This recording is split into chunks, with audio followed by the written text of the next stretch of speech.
Dragon Ball está voltando, mas não do jeito que você esperava e com segredos que ninguém está te contando. Você ouviu? Claro que não. Afinal, ninguém está falando sobre isso abertamente. A franquia Dragon Ball, uma das mais lucrativas da história da animação japonesa, entrou em silêncio absoluto depois da morte de Akira Toriyama. O que era para ser um luto e respeito virou abandono e omissão.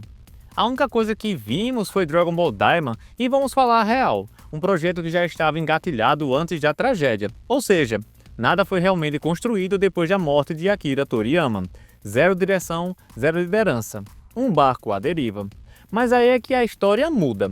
Silenciosamente, num comunicado financeiro burocrático que 99% do público jamais leria, a Toei Animation revelou o adiamento de um longa-metragem ainda sem nome. E isso, amigo, é tudo menos normal. Você acha mesmo que a Toei Animation, a casa de franquias bilionárias como One Piece, Digimon, Sailor Moon e, claro, Dragon Ball, adiaria um filme importante sem um motivo real? Acredita mesmo que isso é só um replanejamento, né, entre aspas? A essa altura do campeonato, ou você é muito inocente, ou nunca acompanhou os bastidores da indústria do entretenimento japonês. A verdade é que esse adiamento tem nome, rosto e cabelos espetados, e isso lembra alguém, ou algo. Isso lembra Dragon Ball. Um novo filme, uma nova tentativa, uma nova cartada da Toei. E sabe por quê? Porque eles precisam provar ao mundo que Dragon Ball ainda vive mesmo sem Akira Toriyama. E não, isso não é um detalhe pequeno. Estamos falando da reconstrução de uma das franquias mais influentes do planeta. E chegamos até a falar sobre o possível cancelamento de Dragon Ball Super aqui em nosso canal Oi Geek. Eu vou deixar o link aqui nos cards e também na descrição desse vídeo. Mas aí podemos perguntar por que todo esse mistério? Simples, a casa está dividida. Bastidores estão pegando fogo. A Toei Animation, a Shueisha, todos querem controlar o legado que Toriyama deixou. Tem briga de bastidor, tem disputa de direitos autorais, tem ego de executivo querendo brincar de Deus com o universo criado por um outro homem. Enquanto isso, One Piece segue a todo vapor. Tem anime semanal, tem live action da Netflix, tem remake sendo produzido e Dragon Ball. Silêncio total. Isso mesmo. Mas não é um silêncio por acaso, é um silêncio estratégico. Silêncio de quem está esperando a poeira baixar antes de jogar a bomba. E quem está por trás disso tudo? O nome que você precisa conhecer, Akio Yoko, produtor de longa data, amigo pessoal de Toriyama e agora o novo arquiteto por trás do futuro de Dragon Ball. Ele já esteve envolvido em projetos como Dragon Ball Super Broly e Dragon Ball Super Super Hero e agora tudo indica que será ele quem vai tentar dar continuidade ao legado do mestre, só que sem o mestre. E aí é que começa o problema, porque sejamos honestos, Dragon Ball sem Toriyama é como um corvo sem alma. E por mais que o marketing diga que a essência será preservada, a história já nos mostrou o que acontece quando Hollywood ou grandes estúdios tentam continuar o que não dominam. Precisa de um lembrete?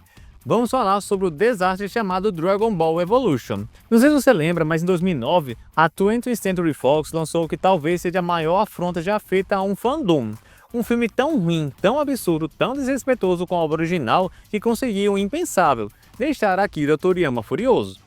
O criador de Goku tentou intervir no roteiro, foi ignorado, e o resultado está aí até hoje, servindo de piada até em convenção de anime de bairro. Mas o que pouca gente sabe, ou prefere até esquecer, é que esse desastre tem um estopim para o renascimento da franquia. Toriyama ficou tão revoltado com esse live action que resolveu voltar à ativa.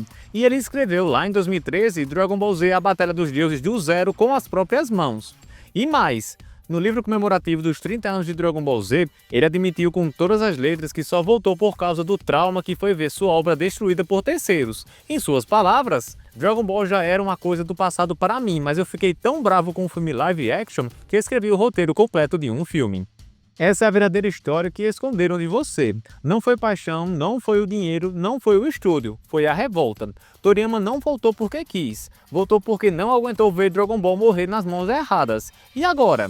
Agora estamos prestes a viver esse ciclo de novo, mas dessa vez sem o criador para corrigir a rota. A franquia está vulnerável, e a Toei está prestes a puxar o gatilho de um novo filme, provavelmente em 2026. Pode ser continuação do Daimon, pode ser algo até novo, pode ser até uma reinvenção, mas uma coisa é certa, o que for lançado daqui para frente será um Dragon Ball sem alma, a menos que respeite a essência deixada por Toriyama. Portanto, não se engane, o silêncio da Toei não é descuido, é estratégia. Eles sabem o peso que carregam, sabem que qualquer passo em falso pode gerar mais um Evolution, e sabem que os fãs, mesmo os mais fiéis, não vão perdoar outro erro grotesco. A pergunta que fica não é, será que Dragon Ball vai voltar? Mas sim, você está preparado para o Dragon Ball pós-Toriyama porque ele está vindo, e ninguém está falando disso com você, mas agora você sabe. Você achou que o mundo dos animes era só paz, respeito entre criadores e celebração de obras icônicas? Achou errado. Durante a Japan Expo 2025 em Paris, um dos nomes mais influentes da história de Dragon Ball, o editor Kazuhiko Torishima, resolveu abrir a boca e soltar uma opinião que deixou muita gente perplexa. Attack on Titan simplesmente falhou. Sim, falhou. Você não escutou errado. Kazuhiko Torishima, o lendário editor de Dragon Ball, falou isso. Durante a Japan Expo em Paris, o veterano da indústria resolveu soltar essa de que Attack on Titan não é divertido, é complexo demais e por isso, segundo ele, falha. De acordo com ele, a série de Hajime Hisayama se tornou, entre aspas, complexa demais para ser verdadeiramente agradável, fecha aspas, e por isso simplesmente não serve. Para Torishima, uma boa obra não precisa de profundidade, críticas sociais, reviravoltas morais ou uma narrativa que instigue o leitor a refletir. Precisa só ser divertida. E ponto. Torishima disse, entre aspas, em Dragon Ball e Naruto, os fãs vivenciam o mundo através dos personagens. Não se trata tanto da história em si, mas sim do fato de o leitor ser levado em uma jornada através dos personagens. E o que é divertido, segundo ele, algo no nível de Tom e Jerry. Isso mesmo, a briga eterna entre um rato e um gato virou referência para um dos maiores animes de todos os tempos. A base da filosofia criativa por trás de Dragon Ball, segundo o próprio editor, era fazer algo bobo, direto e, por favor anotem, sem desenvolvimento de personagens. E é aqui que a coisa fica ainda mais bizarra. Torishima declarou sem hesitar que ele e Akira Toriyama nunca criaram Dragon Ball para ensinar nada a ninguém. Segundo ele, obras com mensagens claras, com algo a dizer, estão fadadas ao fracasso. Sim, ele realmente disse isso. Então, se você terminou Attack on Titan pensando na condição humana, nos ciclos de ódio, nos sacrifícios por liberdade, parabéns, você foi vítima de uma obra mal feita, entre aspas, na lógica do homem que ajudou a montar o Império de Goku. E tem gente que ainda defende a ideia de que arte é sobre provocar reflexão, pois parece que em 2025 isso é um erro grotesco. Torishima deixou bem claro que o sucesso de Dragon Ball se deve à ausência de propósito moral e que eles prezam pelo simples. E mais, que o leitor não precisa de personagens complexos, já que até crianças sabem fazer isso. O recado foi claro. Se sua história tem camadas, subtextos ou exige interpretação, pode jogar isso no lixo, praticamente. Isso não vende, isso não diverte. Mas calma que a novela ainda continua. Durante a mesma entrevista, e até publicada no site DB-Z, Toyotaro, o atual desenhista de Dragon Ball Super, foi questionado sobre como virou o artista oficial da franquia. Daí perguntaram para ele qual conselho ele daria a alguém que quer criar o seu próprio mangá.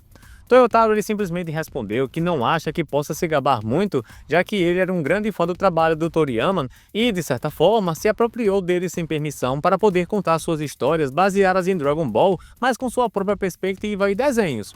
Ele também disse que virou mangaka para desenhar Dragon Ball, e não desenhou Dragon Ball para se tornar mangaka. Então ele não acha que possa dar aulas para alguém que queira se tornar um mangaka.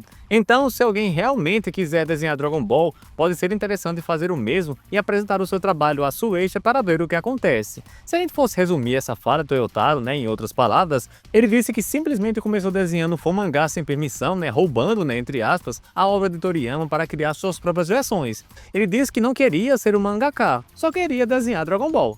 A mensagem, no fim, foi quase isso aqui. Não crie, copie. Não pense, apenas replique. E se quiser tentar a sorte, mande seu material para a Shueisha e reze. Porque talento autoral, segundo a filosofia do mestre e do discípulo, não é requisito para vencer. O importante é agradar a massa com algo familiar, simples e esquecível. Agora vamos falar um pouco sério aqui.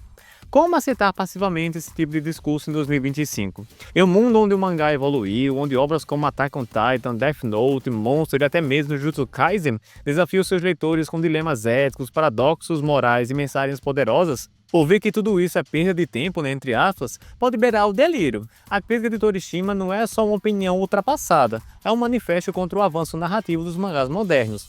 E vamos deixar uma coisa bem clara aqui. Ninguém está desmerecendo Dragon Ball, que é a nossa obra que a gente sempre fala aqui no nosso canal. A obra de Toriyama é lendária, revolucionou a história, formou gerações. Mas existe uma diferença gritante entre reconhecer o seu valor histórico e usar o seu sucesso como justificativa para deslegitimar obras mais profundas e densas. O que está em jogo aqui não é só uma briga entre duas franquias, é a visão limitada de uma parte da indústria que insiste em infantilizar o público. É como se nos levasse a pensar que esses acreditam que o leitor não pode ou não deve pensar. que coloca entretenimento como inimigo da reflexão e que se recusa a aceitar que o mangá evoluiu, cresceu e também maturou. E você, leitor, fã, consumidor, está no meio desse fogo cruzado. Fica então a nossa reflexão. Enquanto Attack on Titan nos leva ao limite da empatia, da humanidade e da tragédia, uma parte da velha guarda do mangá insiste em gritar que pensar é perigoso, que histórias com alma devem ser evitadas, que a simplicidade rasa deve reinar, porque afinal isso vende, né? Entre aspas. Mas será que a gente ainda vai continuar comprando esse discurso? E você, geek, quer saber como o filme solo do Vegeta foi boicotado? Então clica no vídeo que já apareceu em sua tela, beleza, geek? Valeu!